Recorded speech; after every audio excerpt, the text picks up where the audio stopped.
السلام علیکم ورحمۃ اللہ وبرکاتہ۔ محترم ناظرین، میں ہوں آپ کا بھائی قاری مزمل اعجاز الحسینی۔ آج ایک اہم ٹاپک پر آپ کے سامنے گفتگو کر رہی ہے۔ ہم نے بچپن سے یہ سن رکھا ہے اور واعظین اور خطباء حضرات سے یہ بات سن رکھی ہے کہ آدم علیہ السلام سے آگے جو نسل چلی ہے، آدم کی نسل جو آگے چلی ہے، وہ بہن اور بھائیوں کی آپس میں شادی کی وجہ سے چلی۔ ایک یہ واقعہ، اور دوسرا یہ کہ جو حضرت حابیل اور قابیل، جو حضرت حابیل ہے جو ان کا قتل ہوا ہے، جو قابیل نے قتل کیا ہے، اس کی وجہ ایک عورت کی، اس کے پیچھے ایک عورت کا مسئلہ تھا اور اس کی وجہ سے وہ قتل ہوا ہے۔ تو آج ہم ان دونوں چیزوں کو اپنی اس مختصر ویڈیو میں دیکھیں گے۔ سب سے پہلے ہم قرآن مقدس کی چند آیات آپ کی خدمت میں پیش کرتے ہیں۔ سورہ المائدہ 5واں پارہ، اللہ پاک فرماتے ہیں وَاتْلُ عَلَيْهِمْ نَبَأَ ابْنَيْ آدَمَ بالحق۔ اے میرے محبوب محمد مصطفیٰ صلی اللہ علیہ وآلہ وسلم، آدم علیہ السلام کے دو بیٹوں کا جو سچا واقعہ، حق والا واقعہ ہے، وہ آپ بیان کر دیجیے۔ اِذْ قَرَّبَا قُرْبَانًا فَتُقُبِّلَ مِنْ أَحَدِهِمَا وَلَمْ يُتَقَبَّلْ مِنَ الْآخَرِ۔ دونوں نے قربانی کی، ایک کی اللہ نے قبول کر لی اور دوسرے کی اللہ نے قبول نہیں کی۔ جس کی قربانی قبول ہوئی وہ حضرت حابیل ہے، اور جس کی قربانی قبول نہیں ہوئی وہ حابیل کے بھائی قابیل ہے۔ اور اللہ پاک نے کھلے الفاظ میں فرمایا کہ میں متقین کی قربانیوں کو قبول کرتا ہوں۔ اب جو مشہور ترین واقعہ ہے وہ یہ ہے کہ حضرت آدم علیہ السلام کی بیوی جو حضرت ماجی حوا ہے، ان کے بطن سے دو بچے پیدا ہوا کرتے تھے۔ ایک جنم میں جو بہن بھائی ہوتے تھے ان کی آپس میں نکاح نہیں ہوتا تھا، دوسرے جنم میں جو بہن بھائی ہوتے تھے، یعنی ان کا آپس میں مختلف جو اوقات میں پیدا ہونے والے حضرت آدم علیہ السلام کے بچے تھے، بیٹے بیٹی تھے، ان کا آپس میں نکاح ہو رہتا تھا۔ تو قابیل کو حابیل کی جو قابیل کو اپنی بہن جو ہے نا وہ پسند آ گئی، تو اس نے کہا کہ میں اس کے ساتھ نکاح کرنا چاہتا ہوں۔ تو حضرت آدم علیہ السلام کیونکہ شریعت کے پابند تھے تو وہ ایسا نہیں کر سکتے تھے، تو دونوں بھائیوں میں آپس میں جھگڑا ہو گیا۔ تو کیونکہ جس سے قابیل شادی کرنا چاہ رہا تھا وہ حابیل کے عقد میں آ رہی تھی، یہ واقعہ بیان کیا رہتا ہے۔ اب ہم قرآن و سنت سے دیکھیں گے۔ آج کی جو میں ویڈیو جو میں دلائل پیش کروں گا، آپ اس سے اختلاف کر سکتے ہیں۔ میں بالکل نہیں کہتا کہ یہ میری تحقیق جو ہے یہ آخری تحقیق ہے، حرف آخر ہے، نہیں۔ لیکن ایک بات ضرور ہے، دین اسلام دین فطرت ہے۔ کیا کسی مذہب میں کسی وقت پر کسی اوقات میں کیا یہ چیز کسی نفس میں یہ پسندیدہ ہوئی ہے کہ کوئی بندہ اپنی سگی جو بہن ہے اس کے ساتھ نکاح کر لے؟ حالانکہ یہ بات موجود ہے کہ اس دور جدید میں اس طرح کے ناہنجار لوگ ہیں کہ وہ اس طرح کی غلطی کر دیتے ہیں، اپنی بہن کے ساتھ جماع والا معاملہ، یہ چیزیں یہ عام ہے، اس میں کوئی شک نہیں۔ لیکن نفس کی کراہت کے ساتھ یہ سارا کچھ تو مل سکتا ہے، نفس کی پسندیدگی کے ساتھ ایسی کوئی چیز نہیں ہے۔ دین اسلام دین فطرت ہے۔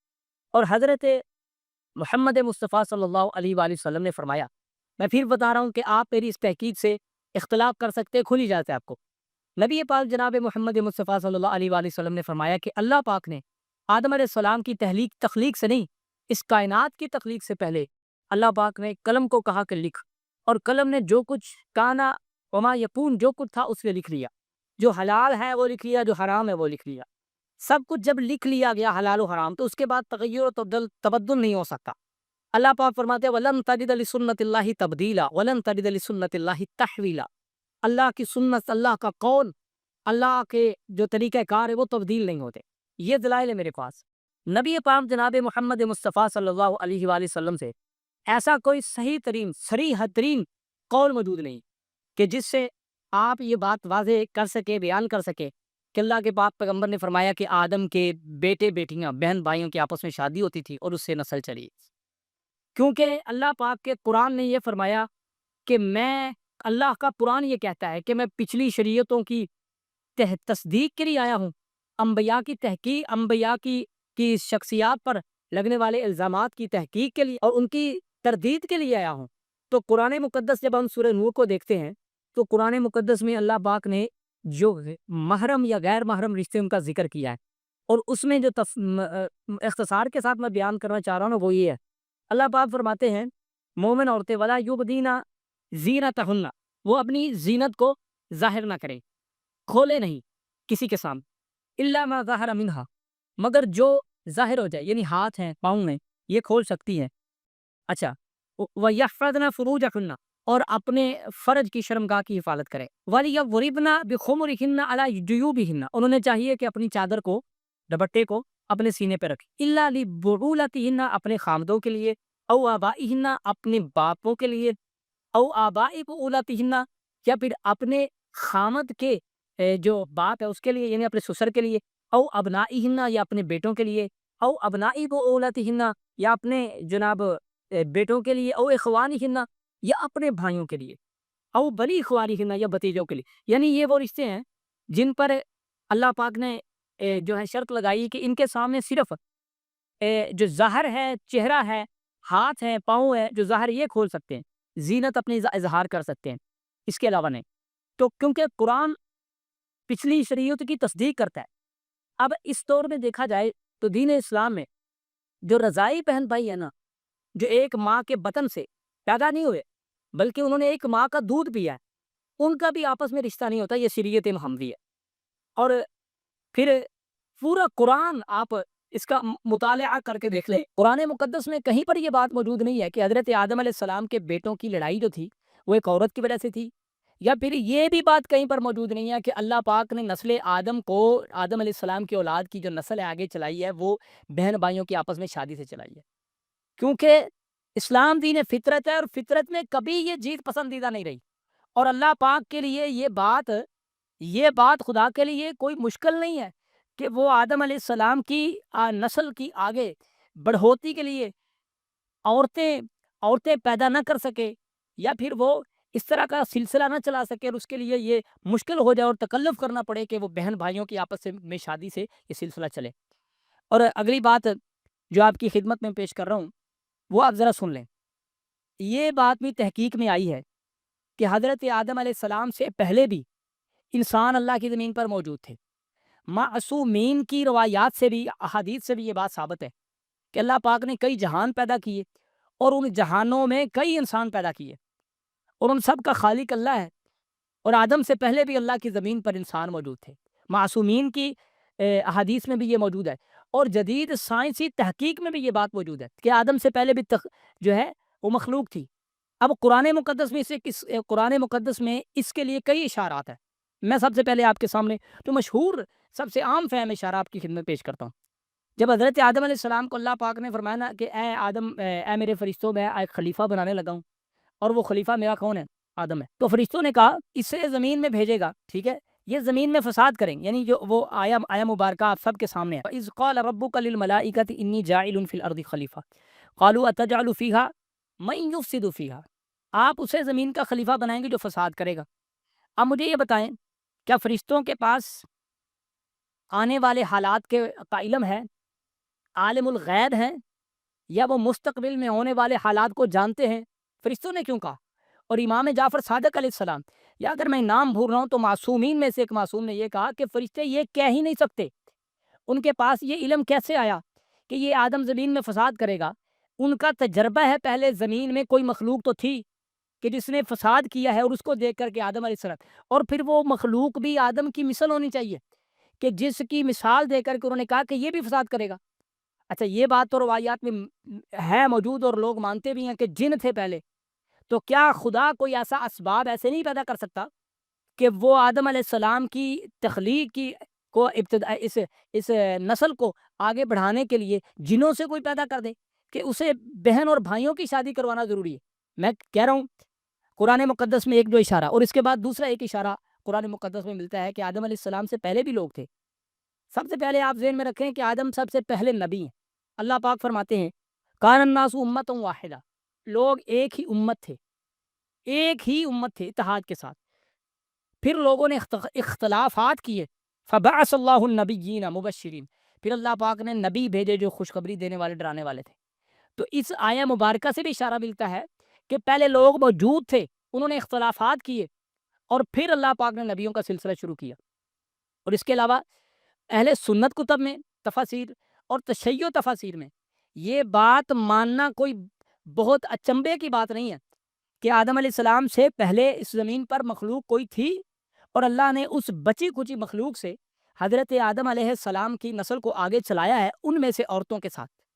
اور ایک دوسرا ورژن پیش کیا جاتا ہے جو روایات میں موجود ہے کہ حضرت آدم علیہ السلام کو اللہ پاک نے پہلے جو بیٹے دیے دو، حابیل اور قابیل، وہ تھے مطلب اکٹھے پیدا ہوئے، دو پیدا ہوئے، اور اس کے بعد جو بیٹوں کا سلسلہ پہ ہوا وہ ایک ایک کر کے، ان میں سے حضرت شیش علیہ السلام تھے۔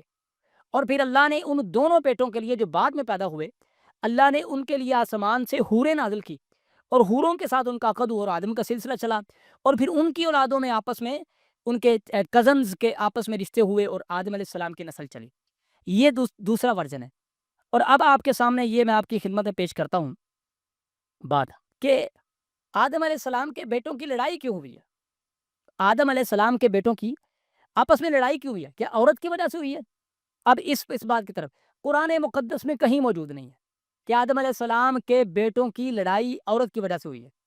حالانکہ جب ہم قرآن کو دیکھتے ہیں، گزشتہ اس کے بعد کے واقعات کو دیکھتے ہیں، تو حضرت یوسف کے بھائیوں کی یوسف علیہ السلام کے ساتھ لڑائی ہمارے سامنے ہے۔ حضرت یوسف علیہ السلام کے بھائیوں کی لڑائی سامنے ہے۔ اور یوسف کے ساتھ بھائیوں کی لڑائی کیوں تھی علیہ السلام؟ کیونکہ یوسف یعقوب علیہ السلام کے بعد نبی تھے، اور بھائی اس عہدے سے وہ وسیع تھے حضرت یعقوب علیہ السلام کے، نبی کے بعد جانشین تھے حضرت یعقوب علیہ السلام کے۔ اس وجہ سے جیلس ہو کر کے بھائیوں نے یہ کہا کہ ہم اسے قتل ہی کر دیں تاکہ یہ معاملہ ہی ختم ہو جائے۔ اور اسی طرح کا واقعہ ادھر بھی ہے کہ حضرت حابیل جو کہ بہترین سیرت کے مالک تھے، اب قرآن کو دیکھا جائے نا، جب قابیل نے کہا میں تجھے قتل کر دوں گا، تو جناب حابیل نے کہا کہ نہیں، میں نہیں قتل کروں گا۔ حالانکہ روایات میں یہ بات موجود ہے کہ حابیل جو ہے وہ قابیل سے زیادہ قوی تھے، ٹھیک ہے، لیکن انہوں نے نہیں قتل کیا۔ ان کی سیرت، ان کا کردار، ان کے اخلاقیات بہت بہترین تھے۔ اللہ پاک نے اس لیے تو فرمایا کہ اللہ متقین سے جو ہے یہ قبول کرتا ہے۔ حضرت آدم علیہ السلام اسے اپنا وسیع بنانا چاہ رہے تھے، اور بھائی اس بات سے جیلس تھا کہ یہ وسیع کیوں بن رہا ہے، اور پھر اس نے قتل کر دیا۔ اور اس غم میں، حابیل کے قتل کے غم میں کتنا عرصہ حضرت آدم علیہ السلام روتے رہے، اور پھر اللہ پاک نے حضرت حابیل کی جگہ پر حضرت آدم علیہ السلام کو ایک نیا جانشین دیا جس کا نام شیش علیہ السلام ہے، اور وہ نبی بنے اور انہیں اپنا وسیع بنایا۔ اور یہ یہودیوں کی عادت ہے، یہود کی عادت ہے کہ وہ نبیوں کے اوصیاء کو دنیا کے سامنے نہ آنے دے۔ انہیں پتہ ہے، ان کی طرف ہزاروں نبی آئے ہیں، انہیں پتہ ہے کہ نبی کا بیٹا نبی ہوتا ہے، اس لیے خدا نے میرے نبی کا کوئی نرینہ اولاد دی بھی ہے تو اسے کامل نہیں ہونے دیا، کیونکہ نبی کے بعد نبی کا پیدا بیٹا جو ہے وہ ہو اور وہ نبی نہ بنے، تو یہ ایک الزام ہے کہ نبی کا بیٹا وہ غیر نبی ہے۔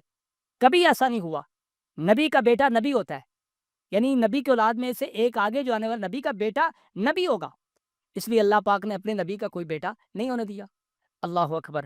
یہ جو میری تحقیق ہے، یہ آپ اس سے اختلاف کر سکتے ہیں، اس سے موافقت کر سکتے ہیں، لیکن میرا جو دل ہے وہ یہ کہتا ہے کہ دین اسلام دین فطرت ہے، یہ کبھی بھی اسلام میں پسندیدہ چیز نہیں تھی، کبھی بھی، کہ بہن اور بھائی کا آپس میں عقد ہو اور پھر یہ سلسلہ یہاں سے چلے۔ آپ مجھے یہ بتائیں، میں اپنی بات کو ختم کرنے لگا ہوں، کہ اسی حضرت آدم علیہ السلام کی نسل سے آگے کتنے انبیاء آئے ہیں، خاتم الرسول آئے ہیں، اور اللہ پاک نے ان شجروں، انبیاء کے شجروں کو شجرہ طیبہ کہا ہے۔